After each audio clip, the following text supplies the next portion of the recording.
Mari kita lihat bagian yang ketiga mengenai jangan takut. Ini firman yang disampaikan oleh malaikat kepada Bunda Maria, jangan takut hai Maria.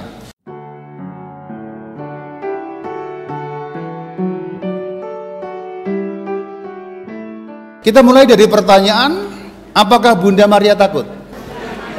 Gambar ini adalah jawabannya, ya. Gambar ini adalah jawabannya. Kalau Bunda Maria takut, dia tidak akan berdiri di bawah kaki salib. Kalau Bunda Maria takut, dia tidak akan mengatakan fiat mihi secundum verbum tuum. Kalau dia takut, dia tidak akan menjawab apa yang disampaikan melalui malaikat. Jadi Bunda Maria tidak takut. Maka kalau kita membahas kata jangan takut, ini menjadi bagian dari yang perlu kita pelajari dari sikap iman Bunda Maria. Dan kalau kita melihat Alkitab, ada banyak ungkapan yang menyatakan jangan takut, jangan takut. Mari kita lihat bagaimana Alkitab mengulangi perkataan itu berkali-kali dan cukup sering dalam Alkitab. Bahkan ketika ada penampakan-penampakan pun selalu dikatakan jangan takut. Malaikat muncul, jangan takut. Kita lihat di dalam Lukas 2 ayat yang ke-10. Mari baca sama-sama. Lalu kata malaikat itu kepada mereka, jangan takut, sebab sesungguhnya aku memberitakan kepadamu kesukaan besar untuk seluruh bangsa. Tahu ini keadaannya waktu apa? Malam Natal ya, malam Natal, yaitu ketika para malaikat itu menjumpai para gembala. Jangan takut. Kita lihat selanjutnya di dalam Lukas 5 ayat yang ke-10 ketika baginda Yesus memanggil para murid. Sama-sama kita baca. Demikian juga Yakobus dan Yohanes, anak-anak Zebedeus yang menjadi teman Simon. Kata Yesus kepada Simon, jangan takut, mulai dari sekarang engkau akan menjala manusia. Lukas 12 ayat 7, sama-sama. Bahkan rambut kepalamu pun terhitung semuanya. Karena itu, jangan takut, karena kamu lebih berharga daripada banyak burung pipit. Ketika baginda Yesus bangkit dari kematian, Matius pasal 28 ayat 10 juga dikatakan jangan takut. Yuk baca sama-sama. Maka kata Yesus kepada mereka, jangan takut. Pergi dan katakanlah kepada saudara-saudaraku supaya mereka pergi ke Galilea. Mereka akan melihat aku. Ada banyak firman jangan takut. Tadi hanya beberapa contoh yang saya cuplik secara acak. Tidak ada maksud kenapa dicuplik yang itu. Kalau dicuplik lebih banyak pasti ada, tapi saya cukupkan pada 4 itu. Lawan dari takut itu berani. Maka kata jangan takut secara simpel, secara sederhana, berarti sedang mengatakan apa? Milikilah keberanian. Kalau Bunda Maria diberi firman jangan takut, berarti Bunda Maria diberi firman milikilah keberanian. Tapi keberanian yang macam apa? Apakah keberanian sama dengan kenekatan? Apakah keberanian itu sama dengan tidak takut kepada apapun atau apa? Jadi hal pertama kita akan bicara keberanian itu apa sih dalam iman. Ingat, ini titik tolaknya. Ketika ada firman jangan takut, berarti milikilah keberanian. Maka kita perlu belajar secara iman yang dimaksud berani itu apa? Secara iman loh ya. Kalau secara preman lain lagi ya. Kalau secara preman itu yang dimaksud berani itu ya berani malak orang. Kalau apa namanya tawuran, siapa lu? Nah itu berani. Tapi secara iman berani itu apa? Dengan demikian kita akan bisa menjawab jangan takut yang dimaksud oleh Alkitab setiap kali muncul maknanya apa sih? Nah itu. Yuk kita bahas keberanian seperti apa. Nah Gereja Katolik sudah memberikan pengajaran dalam KGK 1834 seperti apa itu keberanian. Yuk kita baca sama-sama. Kebajikan manusiawi dapat dikelompokkan menurut 4 kebajikan pokok. Kebijaksanaan, keadilan, keberanian, dan nah berarti menurut ajaran Gereja Katolik dalam KGK 1834 keberanian adalah salah satu dari kebajikan manusiawi. Kebaikan-kebaikan, kualitas-kualitas diri manusia yang ada 4, salah satunya adalah keberanian. Maka ketika Tuhan memberikan firman melalui malaikat Gabriel, jangan takut hai Maria, berarti Bunda Maria diminta untuk memiliki kebajikan pokok. Salah satunya yang sedang kita bicarakan yaitu keberanian. Kita ingat keberanian adalah jangan takut. Apa sih manfaatnya keberanian? Tadi kan disebut kebajikan. Berarti kebajikan itu kualitas diri manusia. Manusia yang berkualitas pasti memiliki keberanian di dalam dirinya. Maka dikuatkan dengan kata-kata jangan takut seperti yang sudah kita pelajari. Manfaatnya apa sih? Kalau seseorang di dalam dirinya memiliki keberanian, terus kenapa? Nah, itu pertanyaannya. KGK memberikan jawaban. Keberanian itu untuk apa sih? Atau kalau kita punya keberanian, sebenarnya yang dimaksud itu apa? Jawabannya adalah KGK 1837. Yuk kita baca sama-sama. Keberanian menyanggupkan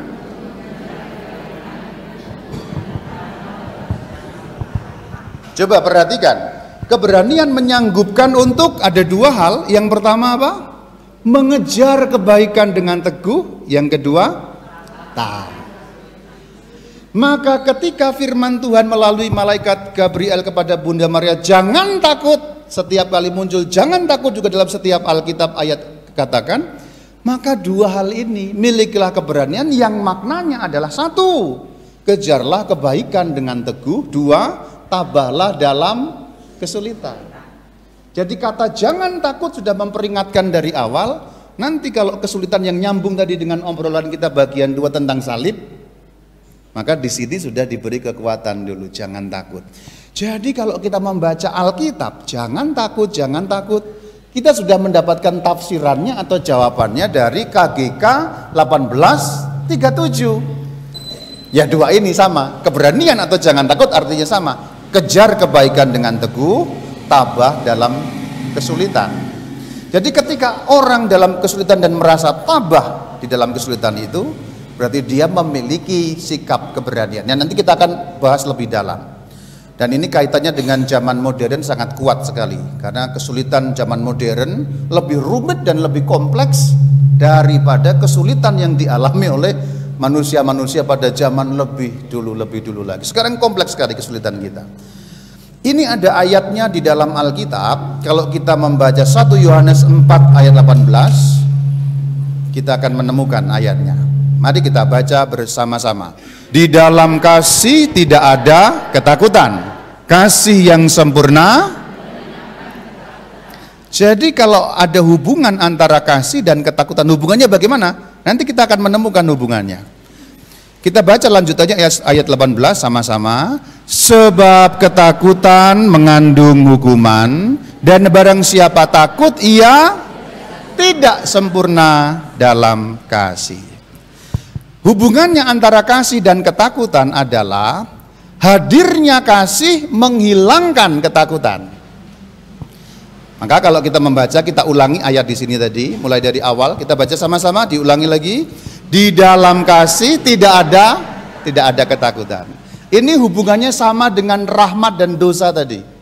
Di mana dosa makin banyak, rahmat Tuhan mengecil. Di mana dosa makin hilang, rahmat Tuhan full of grace yang dikatakan dalam Gratia Plena tadi. Sama, kasih dan ketakutan itu hubungannya adalah bahwa di dalam kasih tidak ada ketakutan. Berarti kalau ada ketakutan, kasihnya memudar. Maka ketika Tuhan mengatakan jangan takut, berarti jangan kasihmu memudar. Karena kalau kasihnya hilang, ketakutan yang muncul. Kalau ketakutannya hilang, kasihnya yang muncul. Ini hubungannya sangat jelas. Hadirnya kasih itu menghilangkan ketakutan. Sebab barang siapa takut, ia tidak sempurna dalam kasih. Hadirnya ketakutan berarti hilangnya kasih. Maka kalau Bunda Maria takut berarti kasihnya hilang. Maka ketika Tuhan mengatakan jangan takut berarti jangan kasihnya hilang. Kan gitu. Ini hubungannya kira-kira demikian. Jangan takut berarti kasihnya hadir di antara diri kita. Kalau dalam konteks Bunda Maria berarti dalam diri Bunda Maria. Oke. Sekarang kalau kita mengenakan Bunda Maria, saya kira Bapak dan Ibu saudara-saudari bisa memikirkan sebentar. Apakah Bunda Maria mengejar kebaikan dengan teguh? Kira-kira iya apa tidak? Ya. Apakah Bunda Maria tabah dalam kesulitan? Iya apa tidak? Berarti firman jangan takut ini sungguh dihayati oleh Bunda Maria. Itulah kenapa kalau firman jangan takut itu dikenakan di dalam teks yang lain. Contoh misalnya dalam pemanggilan para murid. Tadi saya kembali supaya lebih jelas lagi kenapa kok jangan takut ini. Lukas 5 ayat 10. Jangan takut, ini firmannya kepada Simon. Jangan takut, mulai sekarang kau akan menjala manusia. Ingat, artinya jangan takut ada dua. Yang pertama, mengejar kebaikan dengan teguh. Nomor dua, tabah dalam kesulitan. Kira-kira menjadi penjala manusia nanti Simon mengalami kesulitan apa tidak? Mengalami. Bahkan kalau kita membaca kisah para rasul, di situ Simon ini Petrus ya, Simon Petrus ditangkap, dipenjara, bahkan pernah juga dicambuki, mengalami kesulitan. Maka firman jangan takut menggarisbawahi di depan, tabahlah nanti kalau mengalami kesulitan ketika kamu menjadi penjala manusia. Kira-kira begitu makna dari kalimat jangan takut yang ada di sini. Ini juga contohnya, jangan takut kepada para gembala. Jangan takut artinya dua. Arti pertama, kejarlah kebaikan dengan teguh. Arti kedua, tabahlah di dalam kesulitan. Pokoknya ini dihafalkan dulu, paling nggak hafal dulu. Ketika Tuhan mengatakan jangan takut, berarti Tuhan sedang mengatakan kejar kebaikan dengan teguh, tabah kalau kamu sedang mengalami kesulitan. Di dalam dunia modern, bukankah keberanian seperti ini yang dibutuhkan? Keberanian jenis seperti ini yang dibutuhkan. Kita nyambung kepada tema yang diberikan Romo Jumi, orangnya mana pulang lagi kurang ajar gitu. Malah pulang, dasar umatnya rajin dia males lagi. Tapi nggak apa-apa, karena beliaunya ilmunya sudah lebih tinggi daripada saya, kan guruku. Iya kan guruku. Kalau muridnya aja sekeren ini, cia. Apalagi gurunya kan. Kan ada firman yang mengatakan seorang murid tidak melebihi gurunya, tidak melebihi. Jadi tetap keren Romo Jumu, dia punya sapi, saya enggak kok ya kan. Saya enggak punya sapi. Jadi keberanian lalu kemudian menjadi nyata dalam diri kita. Jangan takut, milikilah keberanian. Keberanian artinya mengejar kebaikan dengan teguh, tabah dalam kesulitan. Itu arti keberanian secara iman menurut ajaran iman Katolik yang dihadirkan dalam Katekismus Gereja Katolik. Sekarang kita bicara mengenai kasih. Sebab ternyata kalau bicara mengenai jangan takut, kita bicara mengenai keberanian. Kalau kita bicara mengenai keberanian, berarti kita bicara dengan kasih. Karena apa? Kasih dan ketakutan ada hubungan. Kalau takutnya hilang, kasihnya membesar. Nah itu ya. Kalau takutnya hilang, kasihnya membesar. Orang yang takut, kasihnya mengecil. Orang yang takut, kasihnya mengecil. Orang yang ketakutan sulit mengasihi. Ini dalam hidup sehari-hari gampang dibayangkan. Pernah nggak kamu merasa takut kepada seseorang yang takut banget gitu? Mungkin nggak kamu mengasihi orang yang kamu takuti? Kan tidak mungkin, sulit kan? Ini dalam hidup sehari-hari gampang. Kalau ketakutan membesar, kasih itu menurun. Misalnya kamu sama Pastor Jumi, takut nggak? Takut apa enggak? Enggak, jangan takut, kerempeng gitu. Nggak takut kan? Berarti kan kamu bisa mengasihi karena tidak takut. Coba seandainya dia tuh pastor, bayangkan pastor Belanda zaman dulu yang galak, yang sebenarnya disiplin bukan galak, mengerikan apa? Takut. Atau kita takut pada sesuatu, kita kan sulit mengasihi. Kamu takut pada ular nggak? Bisa nggak? I love you ular, muah-muah gitu. Ya nggak berani, karena kalau takut membesar, kasih mengecil. Ini bahasa Jepang. Tentu lebih rumit daripada itu kalau dijelaskan, tapi bahasa Jepang supaya membantu menggambarkan gitu loh. Membantu menggambarkan kalau kamu ketakutan membesar, kasihnya mengecil. Dan sebaliknya. Nah itu. Jadi kita akan bicara mengenai kasih karena ada hubungannya dengan jangan takut tadi. Sebenarnya kasih itu apa sih? Atau pertanyaan yang lebih tepat kalau menurut Alkitab, siapa kasih itu? Nah, kita akan membaca dari 1 Yohanes 4 ayat 16. Sama-sama kita baca. Kita telah mengenal dan telah percaya akan kasih Allah kepada kita. Allah adalah kasih. Dan siapa yang tetap berada di dalam kasih, ia tetap berada di dalam Allah dan Allah di dalam dia. Jadi kasih itu siapa? Allah. Ayatnya mana?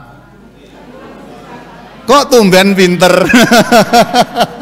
1 Yohanes 4 ayat yang ke-16. Sama-sama kita baca. Dalam hal inilah kasih Allah sempurna di dalam kita, yaitu kalau keberanian. Nah, jelas ya. Perhatikan ayat ini. 1 Yohanes 4 ayat 17. Dalam hal ini kasih sempurna. Sempurna nih kasih. Kalau punya keberanian. Jadi kalau punya ketakutan, kasihnya bagaimana?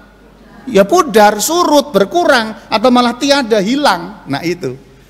Jadi hubungan antara jangan takut dengan keberanian, dengan kasih Allah itu jelas. Ketika jangan takut, milikilah keberanian. Sebab kalau berani, berarti ada kasih. Perhatikan ayat ini, sekali lagi kita ulangi sama-sama. Dalam hal inilah kasih Allah sempurna di dalam kita, yaitu kalau kita mempunyai keberanian. Nah itu, mempunyai keberanian, percaya pada hari penghakiman.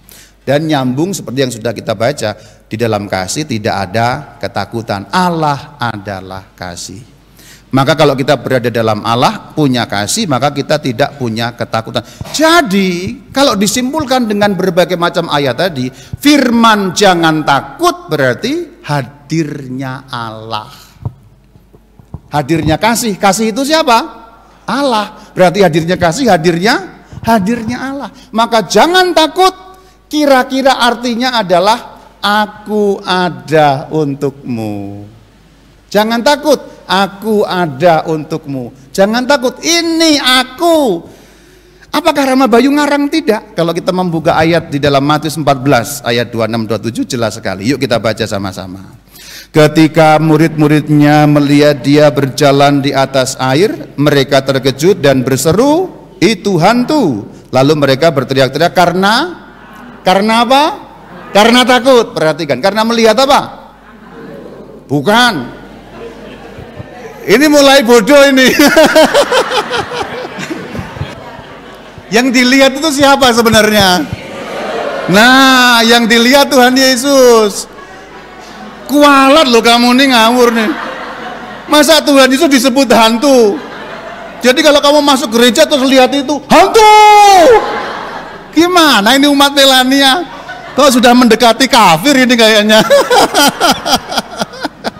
Yang dilihat Tuhan Yesus tapi disangka sebagai hantu. Nah gitu dong. Melihat apa? Hantu lah. Gimana ini? Melihat Tuhan Yesus tapi disangka hantu. Karena ketakutan. Jadi karena takut. Yesusnya ada tapi karena takut dianggap hantu. Dalam bahasa Jermannya jurik. Karena melihat jurik maka cerik. Takut ya. Perhatikan kata takut, ada ketakutan berarti ya. Situasi para murid berada di dalam takut, ada takut. Kita lihat lanjutannya. Ayat 27 mengatakan, kita baca sama-sama. Tetapi segera Yesus berkata kepada mereka, tenanglah, inilah aku, jangan takut. Ulangi sama-sama, inilah aku, jangan takut. Karena mereka sebelumnya takut, kemudian Tuhan mengatakan, inilah aku, jangan takut. Jadi setiap kali jangan takut sebenarnya mengatakan Allah hadir, aku hadir, akunya Tuhan Yesus, akunya Allah, akunya hadirnya kasih. Jadi firman jangan takut mengatakan kepada kita, ini ayat dari Matius 14:27. Jadi ketika Bunda Maria sebelum menerima warta bahwa beliau akan mengandung, diberi firman jangan takut, artinya inilah aku.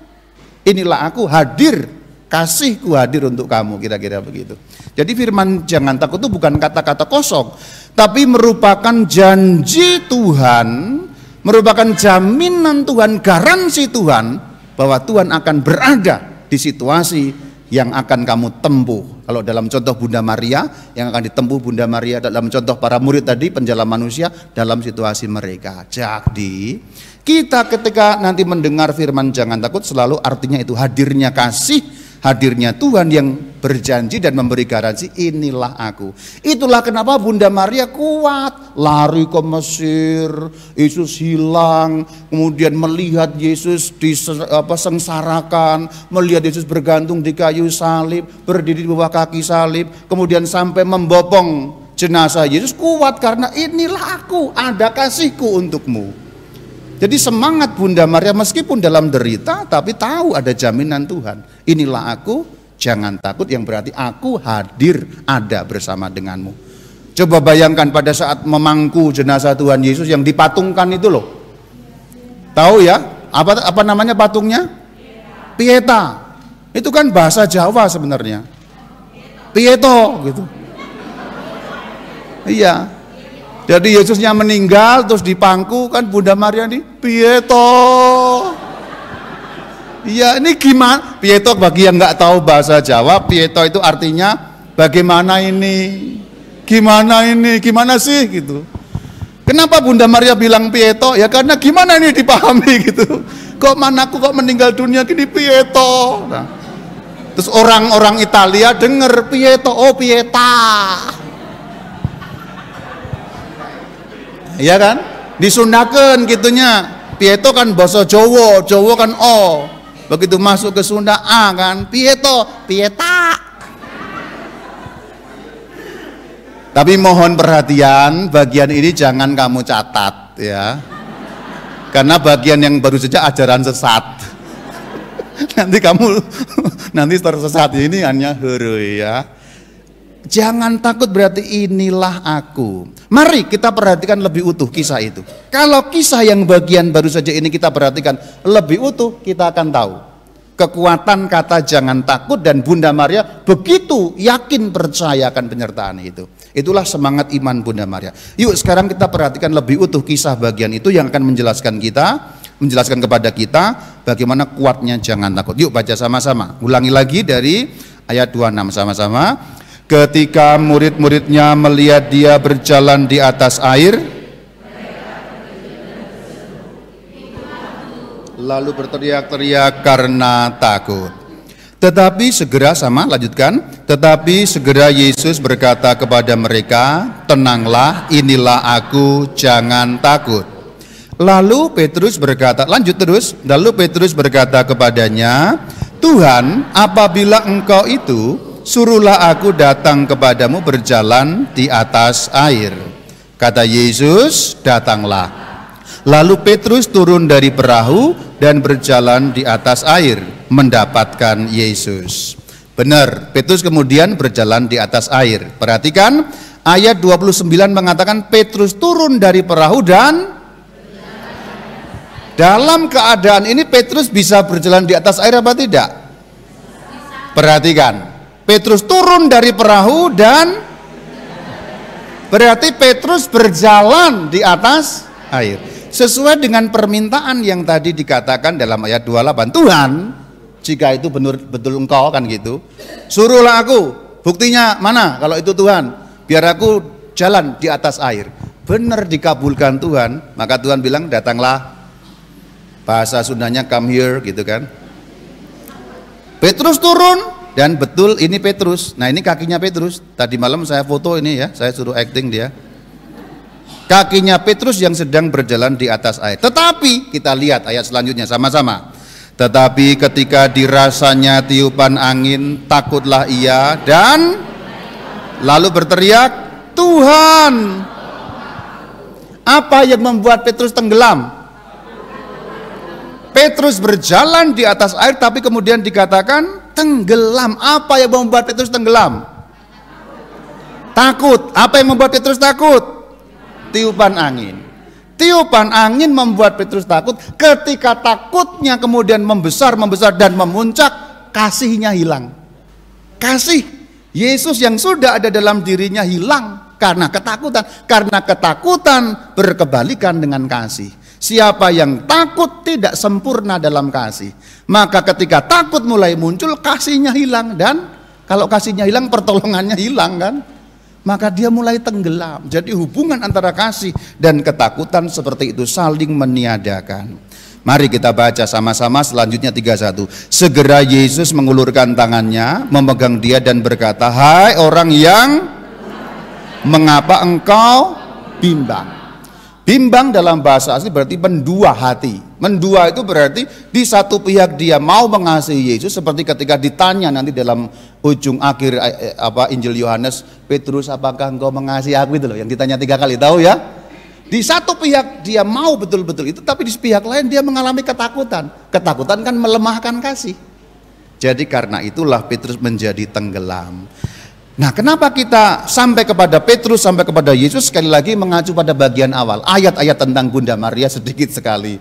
Jadi kita harus menggunakan ayat-ayat lain untuk menjelaskan bahwa ketika Bunda Maria diberi firman, jangan takut, ini yang terjadi. Kalau Petrus gagal, Bunda Maria tidak. Itu dia.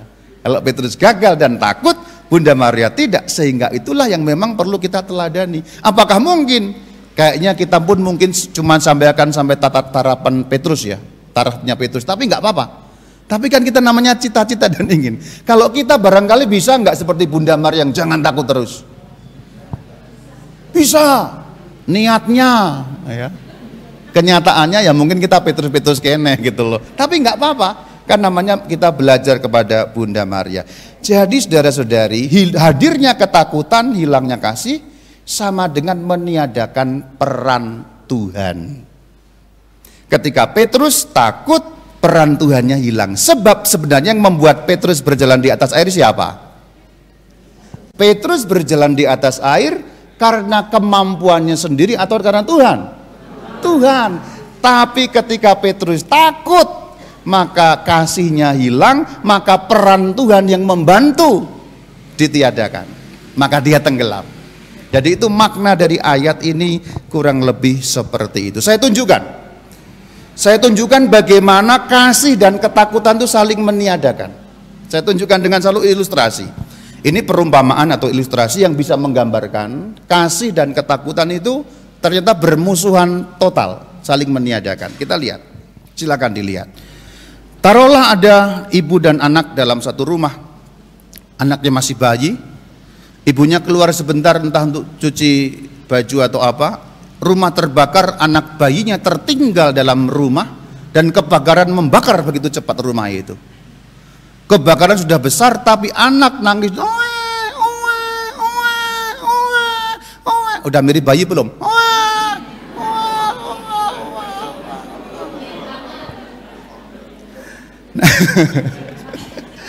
Mamanya di luar, kira-kira apa yang akan dilakukan mama itu? Takutkah ia pada api? Dalam keadaan wajar dia takut apa tidak? Tapi dalam keadaan itu takutlah dia pada api, takut apa tidak? Kenapa dia tidak takut pada api? Kasihnya kepada anaknya mengalahkan ketakutan itu. Nah ini, paham ya? Ini bahasa Jepang. Jepang.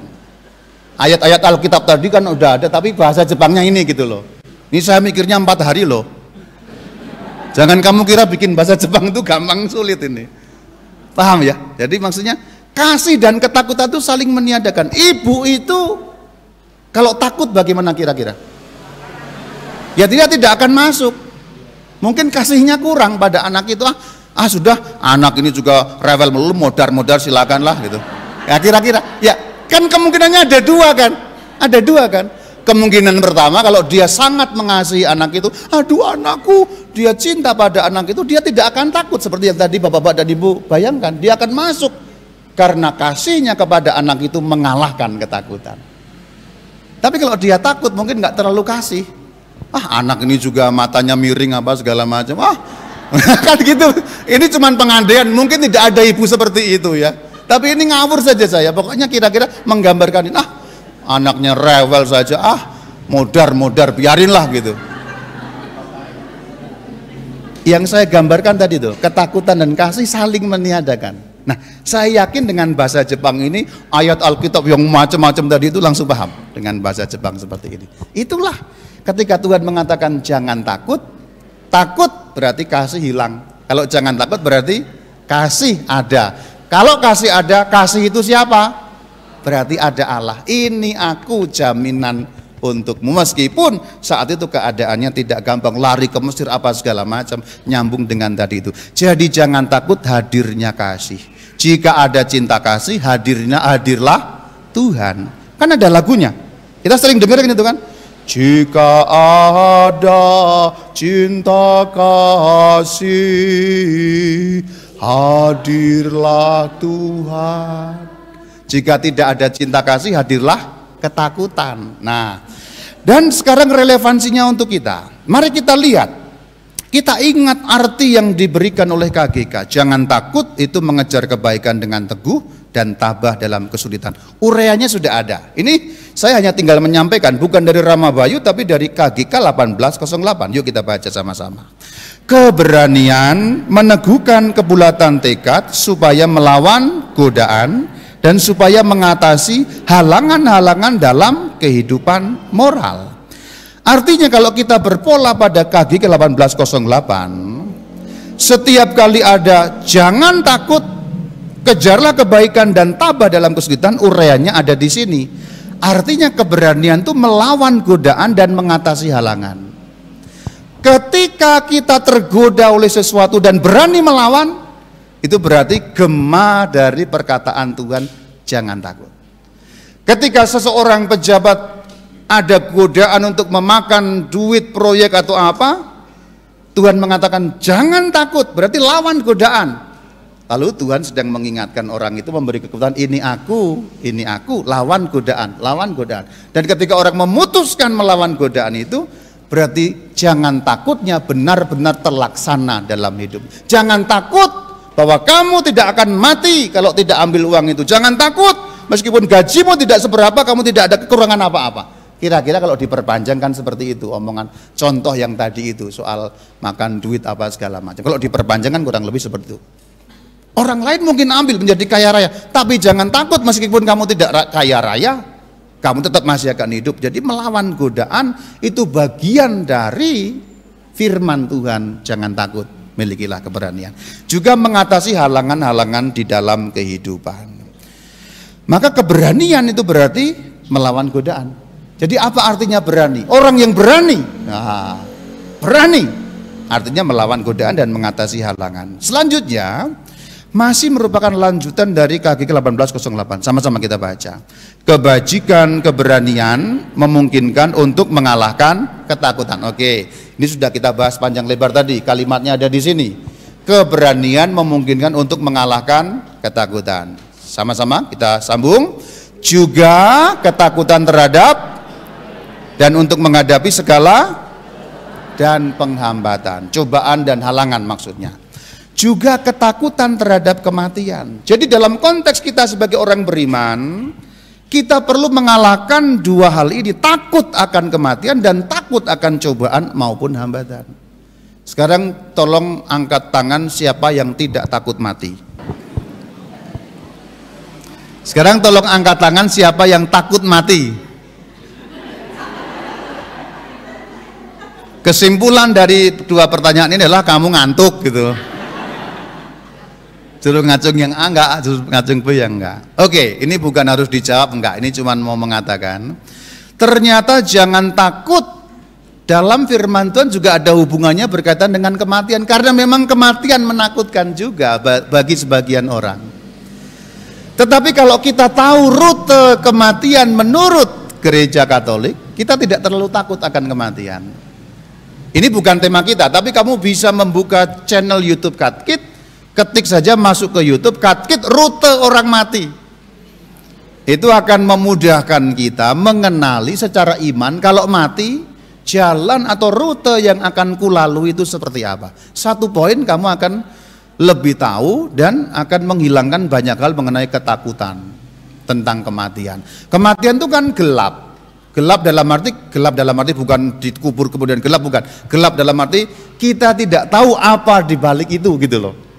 Sesuatu yang kita tidak tahu apa di balik itu akan selalu menakutkan apapun sebenarnya. Bahkan dalam mencoba hal-hal yang baru di dunia ini, jangankan kok kematian, kita mencoba hal yang baru di dunia ini yang masih gelap nantinya apapun, kita sering tidak berani, apalagi tentang kematian. Nanti gimana? Nanti kalau kemudian mati jalannya kemana? Siapa yang nuntun aku padahal aku jalannya sudah terseok-seok pakai kaki 3. Nanti kalau dikubur gimana? Apakah masih merasakan kalau nanti dikubur di tanah? Kalau pas di peti tiba-tiba bangun lagi gimana? Pernah mikir gitu enggak yo? Saya pernah loh mikir gitu. Bukan sekarang, dulu waktu masa remaja. Nanti kalau saya dinyatakan mati, tiba-tiba orang sudah requiem gitu kan. Tuhan berikanlah istirahat, terus diturunkan, sudah mulai dikubur pakai tanah, tiba-tiba saya bangun gimana itu? Ngeri banget kan? Oh ngap. Nah ketakutan itu dulu saya tentang kematian juga takut. Tapi begitu saya mempelajari iman Kristen, iman Katolik, rute orang mati secara iman akan bagaimana, apalagi dalam keyakinan kepada Yesus Tuhan, maka tidak takut. Jadi firman Tuhan jangan takut juga kita perlu mengalahkan ketakutan terhadap kematian. Jadi belajar supaya tahu kematian itu bagaimana. Takut menghadapi cobaan dan hambatan yang kedua. Selanjutnya, mari kita baca masih lanjutannya. Iya, maksudnya keberanian juga sama-sama juga membuat orang rela untuk mengorbankan kehidupan sendiri bagi sesuatu hal yang benar. Perhatikan bahwa kalau orang berani berarti mengorbankan hidupnya sendiri untuk sesuatu hal yang benar. Kita terapkan pada Bunda Maria. Bunda Maria diberi firman jangan takut, berarti berani. Salah satu unsurnya dijelaskan dalam KGK 1808, mengorbankan hidupnya sendiri bagi hal yang benar. Saya pertanyakan kepada saudara-saudari, ketika Bunda Maria mengandung Yesus Tuhan, ada enggak yang dikorbankan dari hidupnya beliau? Coba kita terapkan sekarang pada hidup Bunda Maria. Jangan takut hai Maria, berarti beranilah Bunda Maria. Untuk apa? Mengorbankan hidup sendiri bagi sesuatu hal yang benar. Yesus hadir ke dunia hal yang benar apa tidak? Tentu saja benar. Bunda Maria berkorban apa di situ? Sekarang kita nilai secara duniawi ya. Sekarang kita jangan ngomong rohani tapi nilai secara duniawi. Kita ngomong hal duniawi. Masa depannya hancur. Ya enggak? Baru ngerasa enggak? Coba. Secara duniawi loh ya. Kalau secara duniawi kita nilai, coba bayangkan seorang gadis begitu tiba-tiba mengandung, hancur enggak masa depannya?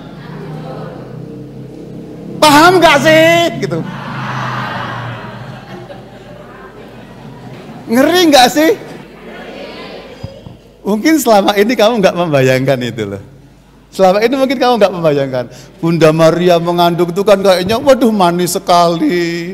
Apalagi kalau kita doa yang namanya doa Angelus itu kan, Angelus Maria Angelus Domini Nunciavit Mariae, yang artinya apakah yang artinya apa doa malaikat Tuhan itu loh.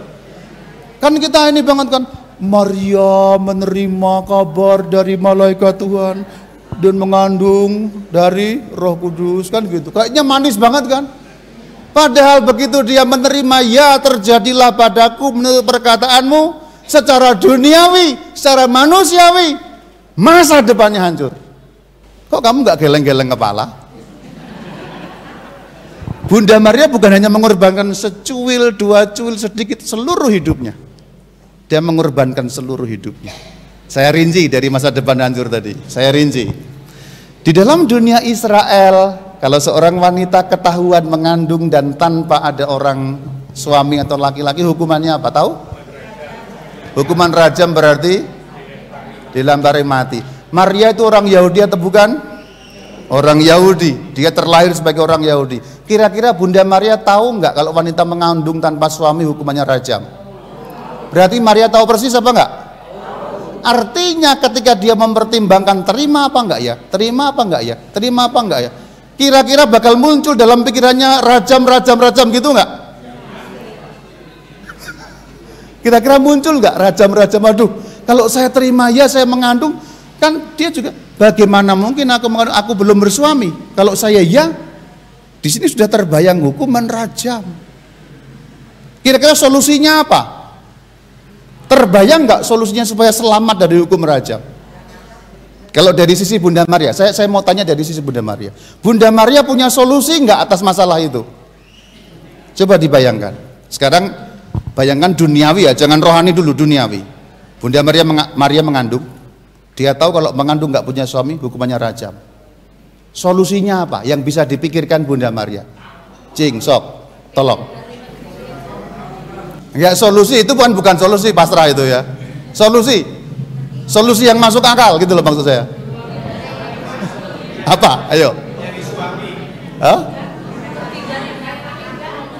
Pindah dari daerah itu, lu pikir kemana gitu? Pada zaman kuno, tidak seperti sekarang naik Gojek pergi gampang. Masyarakat pada zaman kuno sangat terikat pada tempat, apalagi perempuan tidak bisa pindah semaunya. Di Israel pada 2000 tahun lalu wanita terikat pada laki-laki, nggak bisa kemana-mana. Kamu aja orang modern nggak nemu solusinya kan? Jadi apa solusinya? Seminar ini nggak lanjut kalau kamu nggak temu solusinya gitu loh. Solusinya apa gitu? Ngumpet katanya. Hah? Menikah itu 2000 tahun lalu. Wanita tidak punya hak suara. Memangnya ada wanita ngelamar, aku mau nikah denganmu gitu. Nggak ada ceritanya. Nggak ada kok perempuan kok nembak laki-laki itu. Zaman kuno ya nggak ada. Mana? Apa solusinya? Jadi apa solusinya? Jadi apa solusinya? Stop, oke. Kamu nggak perlu pikir solusinya karena memang tidak ada solusinya. Apalagi kalau kita mengingat dunia zaman kuno, tidak ada solusinya. Tapi kenapa kok mau? Karena jangan takut itu jaminannya. Tidak ada solusinya. Artinya kalau kita ngomong duniawi loh ya ini. Duniawi, manusiawi, tidak ada solusinya. Ancaman tadi itu. Kamu mau berpikir ancaman apapun tidak ketemu solusinya. Apalagi kita ingat itu wanita. Zaman kuno wanita itu tidak punya hak apapun. Hanya seperti maaf ya binatang saja. Karena kalau waktu mukjizat roti itu loh, yang dihitung 5.000 itu apa? Laki-laki. 5.000 orang laki-laki tidak termasuk perempuan dan anak-anak. Karena perempuan dianggap sama kayak embek. Ibu-ibu cuman kayak bebek. 2000 tahun lalu memang begitu. Jadi memang kamu jangan pikir solusinya karena tidak ada solusinya. Artinya yang mau dikatakan, ketika keberanian dikatakan lihat di layar itu, mengorbankan kehidupan sendiri bagi sesuatu yang benar, Bunda Maria mengorbankan tidak hanya setengah, seperempat, 3/4, seluruh hidupnya. Mungkin kalau sudah dibicarakan begini kamu baru agak ngeh. Ternyata pergulatan seputar menerima, ya itu saja sudah merupakan pergulatan yang mengerikan untuk seorang wanita. Mengerikan untuk seorang wanita. Yosef kan datang belakangan. Artinya kan setelah dia tahu, Maria tahu itu mengandung, kan mau diceraikan diam-diam. Sebenarnya kan begitu. Tapi kemudian malaikat diberitahu, itu kamu ambil sebagai istrimu. Itu kan belakangan. Pada saat Bunda Maria diberi warta oleh malaikat Gabriel, kan tidak ada waktu konsultasi kepada siapapun. Kan Injil tidak menjawab. Maria menjawab, "Ya malaikat, sampaikan pada Allah, aku pikir-pikir dulu." Tidak ada. Tidak ada. Tidak ada. Konsultasi dulu ke Yosef 3 hari ya, nggak ada. Nggak ada. Jadi saat detik itu juga, mungkin ini juga yang menjawab pertanyaan Pak Suryadi, kenapa Allah memilih ini? Karena Allah tahu ini akan siap. Barangkali itu tafsir tentu saja. Karena Allah tahu ini tidak akan mundur. Allah tahu dia akan mengatakan ya. Jadi saudara-saudari, bahkan ketika kita belajar dari peristiwa datangnya Gabriel kepada Bunda Maria, kita sekarang mulai makin kagum pada Bunda Maria. Saya mengharap kamu makin kagum dengan Bunda Maria. Kalau saya sih makin kagum, makin mendalam begini. Kalau begini-begini itu kalau di homili nggak muncul karena apa? Kita kurang waktu. Nah gitu loh. Nah sampai di sini, ketika kamu sudah mulai kagum gitu, aku berhenti. Shalom alaikum.